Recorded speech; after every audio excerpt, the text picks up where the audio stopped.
everyone.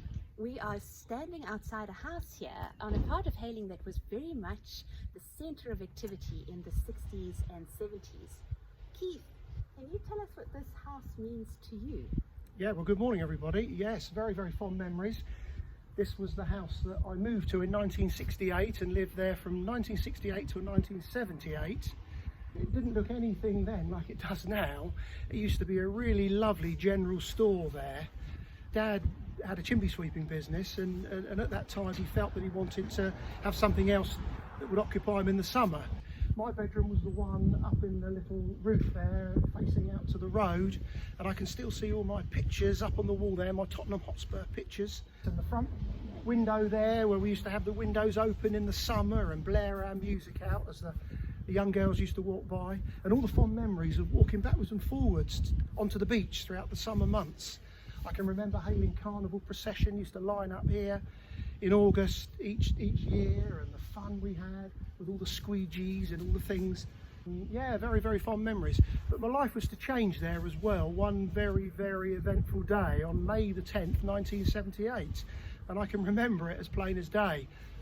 One morning my mum came into the room and said to me very early in the morning, "Dad's not well, you better get up."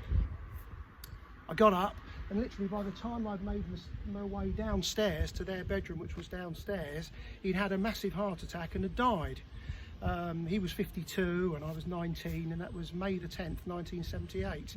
So that day changed everything.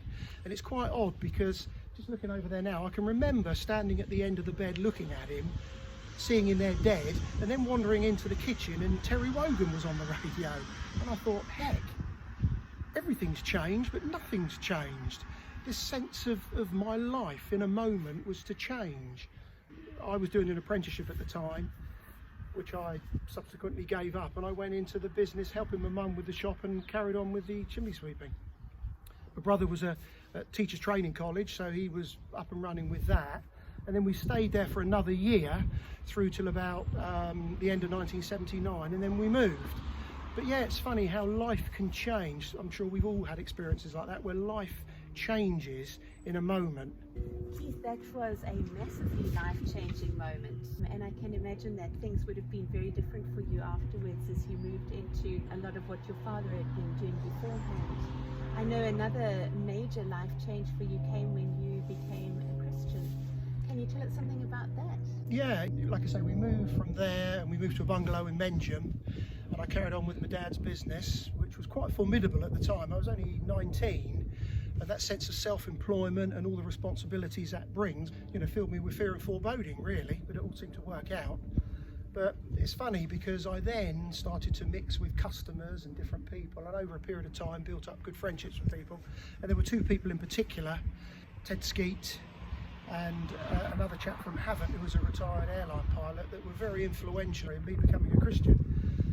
Each year I'd see them and they would converse with me and want to talk to me about certain things, about life and the meaning of life and all this, and it used to sort of irritate me beyond measure. But I always used to go away, quite thought-provoked by it, really, and that went on for a period of time. They'd give me literature, and then I think in 1987, I remember I drove up the bungalow where my mum was then. I drove up the drive and I sat there in my car and I thought, I've been thinking about this far too long. I've got to make a decision on all this. And I did.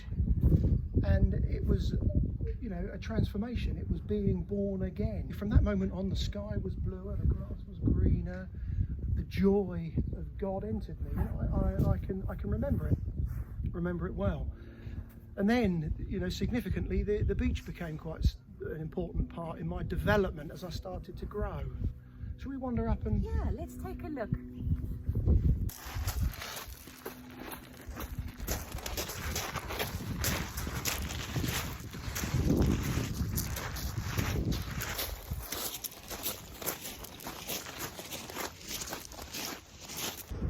Keith, I know that the beach has been a very significant part of your journey. Do you want to tell us about that? Yeah, very much so. Having grown up, as we saw in the shop there, and having spent so much time as a child on the beach, I have a real affinity with the sea. I love it. I love the mood swings, I love the waves, I love the fact of the distancing, the sense of canopy. I've often said that you can stand on the shingle there, and if you are still enough, you can almost feel the world move as we move through space. I really feel that. But yeah, when I became a Christian, or through that period of becoming a Christian, the beach was very, very significant. I said to Christy earlier, it made me think of Paul when he went off to Arabia for 3 years and dealt with the Lord, didn't he? On his own, and learnt. And in a way, I think of myself, when I was becoming a Christian, I used to spend hours on the beach, dog walking, sitting, thinking, contemplating all these big issues as I slowly started to develop an understanding about who God was and my place in all this, and what the implications for me would be. So yeah, this beach has been significant. And when I became a Christian, I remember one thing in particular. Not long after, I remember having one of my woe is me days. I came down onto the beach, but there was a beautiful sunset, and I sat on the cusp of the shingle, and I remember thinking, Lord, why on earth do you bother with me? Why on earth? And yet this voice resonated, and I don't know where it came from. I don't think it came from within me, but it came from somewhere, and it was a voice that says, because I love you. And that's stayed with me. If God has ever spoken to me, it was there. And I often hold on to that, because I love you. Yeah, so from there, I became a Christian, and it was a kind of lonely journey, really, because I had no one else until I met, still probably one of my best friends to this day, a chap called Graham that used to meet with this little group of people over at Emsworth. It used to be the King's Rooms. There's a piano shop over there, and this guy there had a little group of people that met. And I remember going over there. Actually, he was the son of one of the chaps that used to give me the literature. And I went into the shop one day, and Graham was there, and I was sharing my experience with him. And we were in the shop window with people walking by, and he said to me, come on, I'll pray for you. And I thought, what? In front of people walking past, he must be joking. But he did, and that was another little sort of thing that I remember fondly.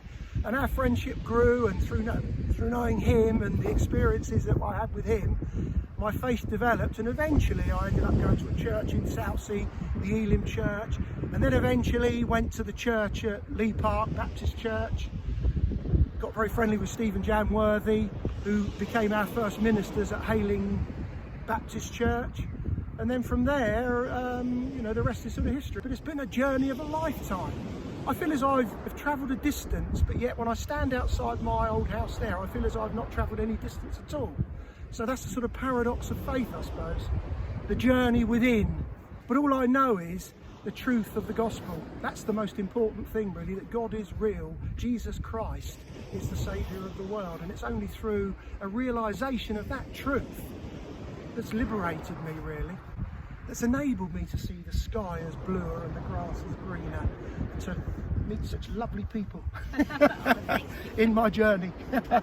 So upwards and onwards, really. I just want to be about God's business in a way.